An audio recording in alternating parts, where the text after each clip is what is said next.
Pues soy Juan Arrizabalaga, tengo 51 años, casado, con 3 hijos, Pasco, que ya se nota en mi apellido, mucha honra, estudiante de químicas en un primer momento, y digo en un primer momento porque nunca he ejercido de químico, y después de empezar unos años en marketing, hice un máster en el MBA del IES y luego ya empecé a trabajar y he estado durante 20 años en retail en 3 compañías, en Continente, en Toys R Us y también en Cortefiel. En Toys R Us estuve 11 años, la última empresa que estuve en retail, estuve 4 años en España, luego 3 en Estados Unidos, otros 4 en España, y desde hace casi 4 años pues soy el CEO de Altadis. Buena carrera. Muy bien. Lo primero que nos gustaría preguntarte es ¿qué entiendes por digitalización? Bueno, yo creo que es un concepto bastante amplio, pero voy a intentar resumirlo de una forma sencilla. Yo creo que la digitalización es el proceso que está ocurriendo en la sociedad en general debido a la introducción de las nuevas tecnologías. Es decir, las nuevas tecnologías que ya desde hace bastantes años están en nuestro entorno están afectando tanto a las personas como a las empresas y eso hace que las formas de trabajar, las formas de pensar y las formas de actuar y las formas de educarnos y formarnos estén cambiando. Entonces el proceso de adaptación es el que llamo yo digitalización. Juan, y ese proceso, o sea, nos gustaría hablar como de dos partes, ¿no? Una de 5 años para atrás y la segunda parte de la entrevista será de aquí a 10 años. Vamos a hablar de la primera. ¿Cómo crees que ha afectado a tu rol como CEO la digitalización?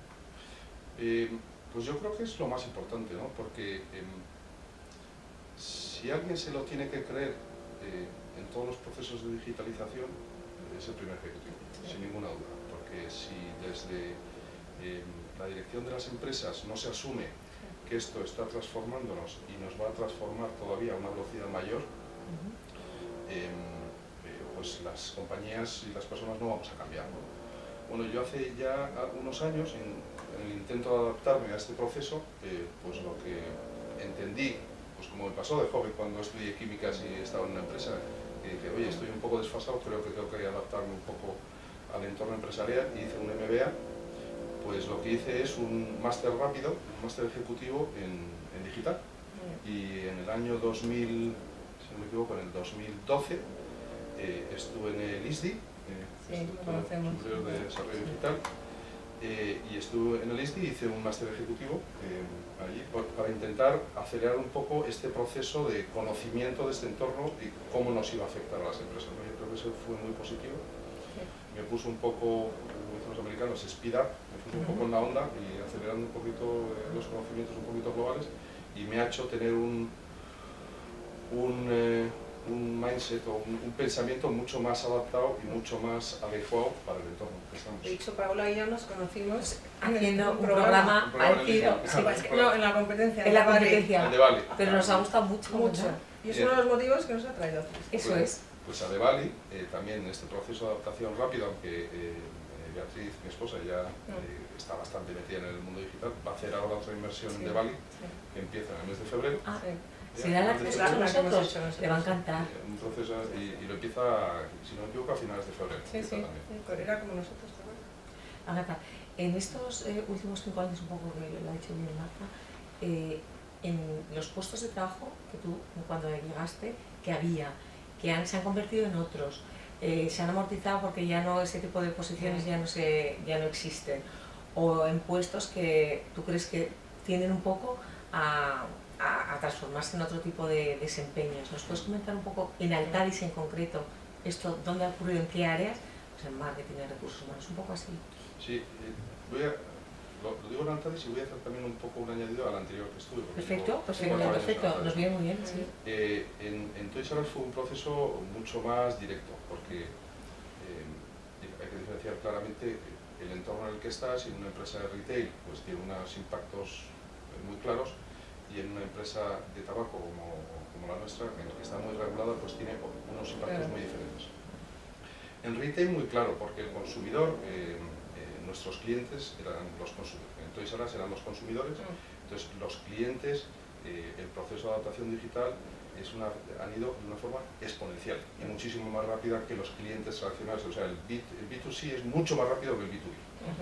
En el B2C, en Toys R Us, fue un cambio radical porque la adaptación al entorno digital, independientemente de los procesos internos, era absolutamente necesario que te adecuaras al consumidor, y el consumidor ya empezaba a finales de la primera década de los 2000 a comprar a través de la red, ¿no? Entonces ese fue un cambio radical, y cuando vine a Estados Unidos lo primero que hice fue la introducción de la plataforma de e-commerce en Toys R Us, que fue, como os digo, un cambio desde todos los puntos de vista, desde el propio mindset de los trabajadores y de la empresa hasta la adaptación de todos los procesos logísticos de compra, de venta, de marketing. Fue una transformación completa de la empresa, ¿no?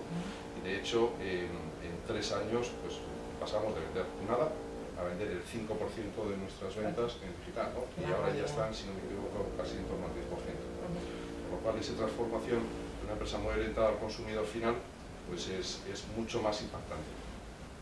En Altadis, los procesos son mucho más internos de la empresa, porque nuestros clientes son estanqueros y el mercado no nos permite, la regulación del mercado no nos permite tener un contacto primero directo con el consumidor final, y el contacto que no tenemos con nuestros clientes no puede haber ni una venta directa ni una venta indirecta a través de internet. Entonces, aquí sí que me refiero más a los procesos internos, y hay 2 áreas principales en las que se ha cambiado. Una es en marketing, cómo tratamos nosotros toda la comunicación con nuestros clientes, que no son consumidores finales sino estancos, y cómo realizamos la comunicación. Y segundo, en todo el análisis de datos. O sea, uno de los procesos y de los impactos más grandes que está teniendo en las empresas la digitalización es el volumen de datos que ahora transformamos y que analizamos, ¿no? El otro día estaba leyendo un dato que en el 2020, es decir, dentro de 3 años y medio, 4 años, vamos a tener un volumen, las empresas o el mundo va a manejar un volumen de datos 50 veces superior al que manejamos ahora. 50 veces superior, en 4 años, ¿no? Entonces, el análisis de esos datos y el dominar esos datos va a ser absolutamente clave. Entonces, nosotros internamente en estos años lo que más hemos transformado es todo el área de lo que llamamos business intelligence, o sea, la inteligencia de cómo tratamos tanto los datos de consumidores, los datos de clientes, los datos de venta, los datos de producto, los datos de tendencias del mercado, porque manejamos una cantidad de datos que si no trabajas de una forma profesional y diferente, a través de Big Data, no lo puedes hacer, ¿no? ¿Y eso qué os ha exigido desde el punto de vista de formación de las personas? Porque tienen que cambiar, ¿no? Correcto. El otro día estábamos viendo un poco la pirámide de edades de la diversidad de edades que tenemos en la compañía en los diferentes departamentos. En el departamento de Business Intelligence, el departamento más joven, tiene una media edad de 27 años. 27 años cuando la media de la empresa es en torno a los 40 y pico. Claro, los perfiles que necesitas para todo ese manejo de datos son absolutamente diferentes. Pues aquí tenemos matemáticos, aquí tenemos ingenieros, aquí tenemos gente que ha estado en consultoría, el perfil completamente diferente a lo que puede ser la media de la empresa. Entonces, eso nos ha exigido renovarnos completamente, buscar en otros orígenes, y gente muy orientada, primero, a poder hacer una revisión total de los procesos internos, y luego además con un mindset completamente diferente para que sean tecnológicamente adaptados para poder trabajar y procesar todos esos datos. Y una curiosidad, ¿sociólogos que interpretan esos datos? Por ahora no, pero por ahora no porque nosotros, al no tener perfiles de consumidor final, claro. O sea, nuestros clientes no son el consumidor final, eso no lo vemos tan crítico ahora, por lo menos por ahora no lo vemos. Sin duda, si estuviéramos como consumidor final, el perfil de sociólogo sería muy positivo. Hablando de todo lo que has comentado, de cómo habéis cambiado, has hablado un poco de los departamentos. Si nos vamos a las personas, que antes hablaba Marta de personas, ¿nos podrías decir cuáles crees tú que son las 5 habilidades más importantes que tiene que tener un ejecutivo del siglo XXI que sea una persona válida para la empresa? Puede ser 4, puede ser 3, las que se te ocurran. Bueno, yo creo que en general, ahora, antes y después, el talento es lo clave. El talento es lo clave, es decir, es un poco casi absurdo decirlo, pero las personas es lo clave que tiene una empresa, por lo cual cuanto más talento de las personas tengan, más talento va a haber en la empresa, ¿no? Si buscas desde el punto de vista de capacidades, hombre, yo diría que hay diferentes capacidades en función de las posiciones también. Entonces, no diría que las capacidades necesarias para una persona junior sean las mismas que para una persona senior, ¿no? Pero sin duda, si hay una que las define a todas, es el talento. Si nos vamos a posiciones nuevas o que entren en las organizaciones dentro de unos años, sin duda, para mí es, uno, importante en todas las pirámides de edad, la inteligencia emocional, es decir, cómo trabajar en diferentes entornos, cómo relacionarte con las personas, cómo tener unas capacidades de liderazgo.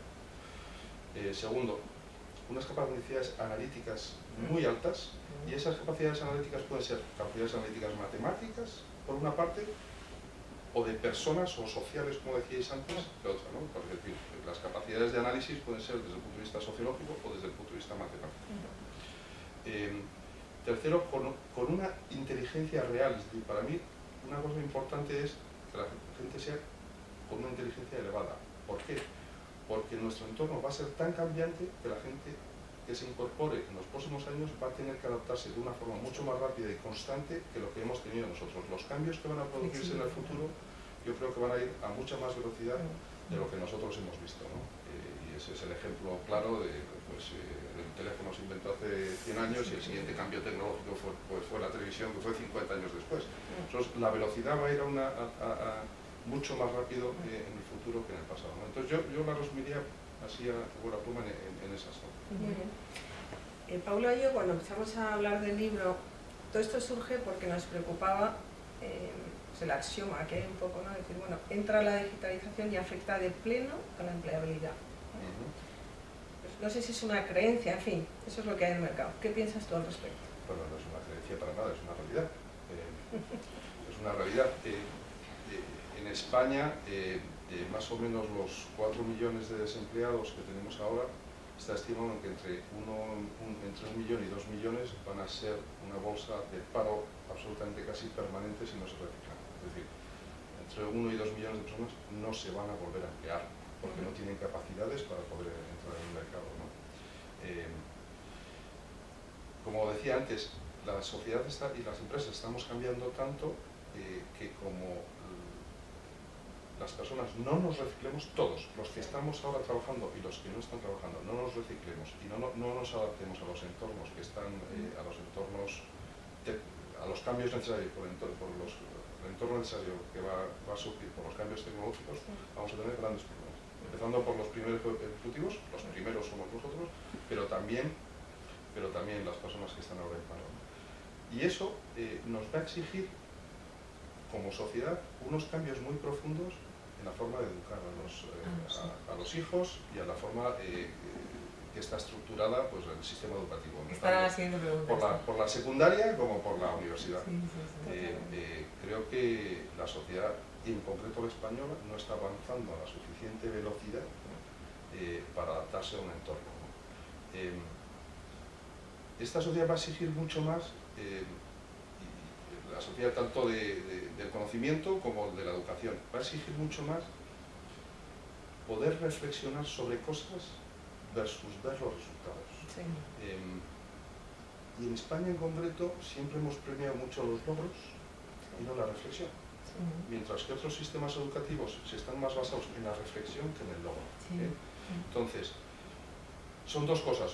Una, cómo cambiamos para adaptarnos al entorno tecnológico, y segundo, cómo cambiamos nuestro sistema educativo para pensar más en la reflexión y no tanto en el logro. Que el sistema anglosajón, por ejemplo, está mucho más en la reflexión y menos en el logro. Nosotros aquí estamos, tienes que aprobar este examen y la nota es lo importante, ¿no? Mientras que en el anglosajón es mucho más, oye, cómo reflexionas y qué ideas tienes, que pueden ser no las buenas ni las exactas, pero tu proceso de reflexión es el que te va a hacer valorar. Entonces, eso es para mí absolutamente clave. Y además tenemos un entorno político que no facilita nada eso, ¿no? Porque aquí es que cada vez que viene uno nuevo tiene que cambiar y poner lo suyo. Y si no hay impacto educativo, entre otros, pero España no va a Pues sí, avanzar. hablando del entorno político y de la regulación laboral y de todo la regulación en ciberseguridad, en protección de datos, también en empleabilidad, el nuevo Real Decreto hace 2 años de temas laborales, el nuevo Código de Derecho Laboral. ¿Tú ahí cómo crees que se va a contratar a futuro las empresas? ¿Cuántos empleados tiene Altadis, más o menos? Unos 1.200. Vale. ¿Tú crees que se va a seguir contratando todo a través de nóminas? ¿Cómo crees que va a cambiar ese mercado? Bueno, La regulación, ¿cómo crees hacia dónde va Te pedimos la que tendencia? saques la bola de cristal. Sí, os pedimos Es muy importante, ¿eh? Bueno, Sí. la bola de cristal. Voy a hacer 2 cosas. Una, la ¿Hacia bola de dónde va cristal esto? y otra, Venga. lo que me gustaría a mí. Fenomenal. A mí lo que me gustaría a mí es que las relaciones laborales sufrieran una transformación tan dramática que en vez de pensar en entornos en los que están basados en marcos de convenios laborales entre empresa y grupo de trabajadores, se establecieran de forma individual. Yo creo que lo de los convenios colectivos es absolutamente obsoleto, porque yo creo que el café para todos nunca sirve.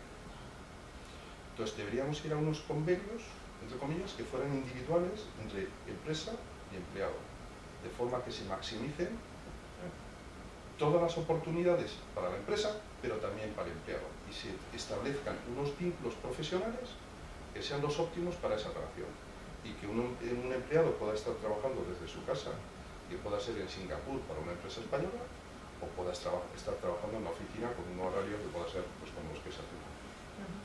Creo que deberíamos ir hacia eso, es decir, a una relación trabajador-empresa muy individualizada y adecuada para el marco que establezcan las empresas. Y no hablo tanto de una relación que podría parecer que estoy hablando de una relación que, pues está hablando de un trabajo por servicios y que no haya una vinculación. No. Puede ser una vinculación laboral exactamente igual que la que hay ahora, con la misma protección o protecciones similares. No hablo de que sea un contrato de servicios. Un tipo de relación laboral igual que ahora. ¿Qué es lo que creo que va a pasar? Pues que España, como siempre, va a tener grandes dificultades y muchas piedras en el camino para poder tener una competitividad desde el punto de vista de los trabajadores y las empresas, para poder ser eficiente en el futuro, porque tenemos muchas cortapisas para poder transformar, y ya lo hemos visto en los últimos años, para establecer un nuevo marco de relaciones laborales, lo que nos ha costado, y además todavía lo único que está en la sociedad es, por parte de muchos partidos políticos, cómo echamos esto para atrás o cómo tiramos estas barreras, ¿no? Creo que justo al revés. ¿Y qué sugerencias le podrías hacer a estos políticos, ¿no? Desde el punto de vista de regulación, ¿no? De cambios.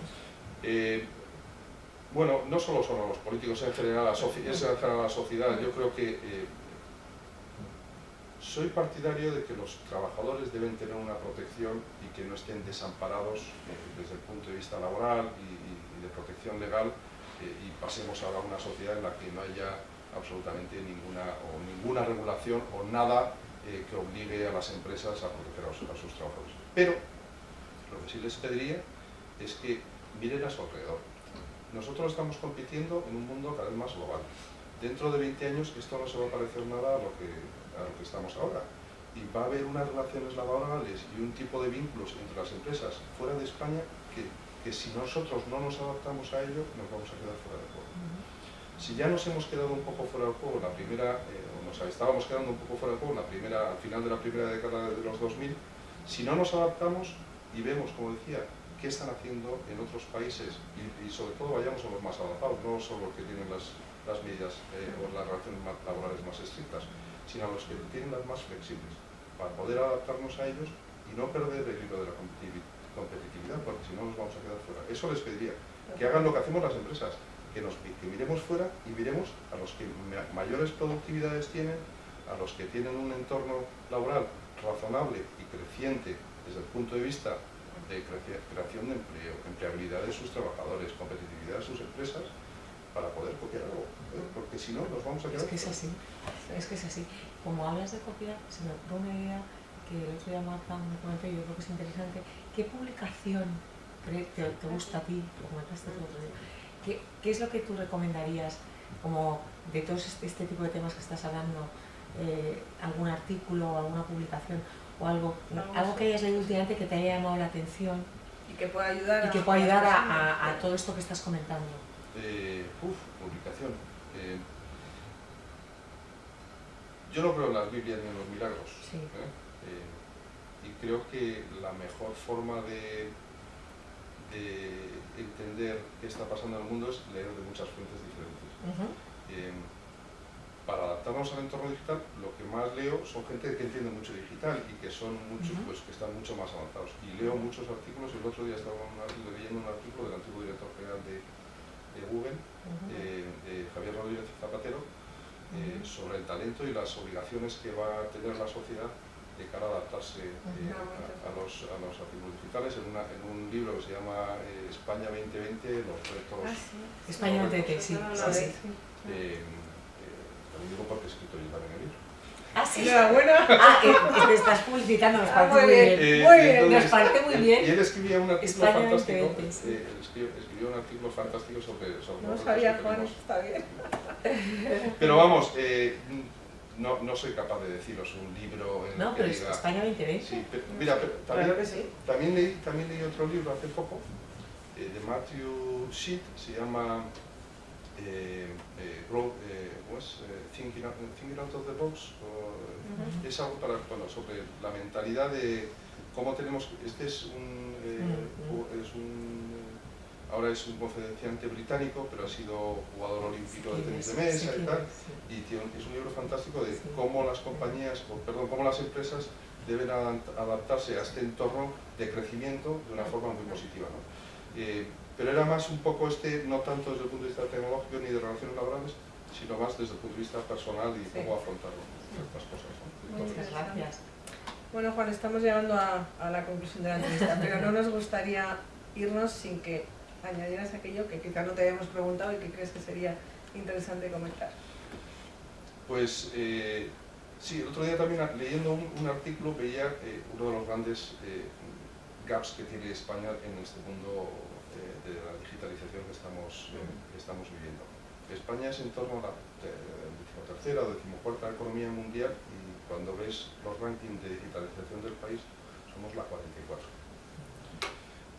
Claro, cuando ves nuestro entorno económico y el tipo de empresas que tenemos, claro, Altair es una gran empresa, pero nuestro entorno y tipo de empresas que tenemos, en el 90% son empresas pequeñas y medianas.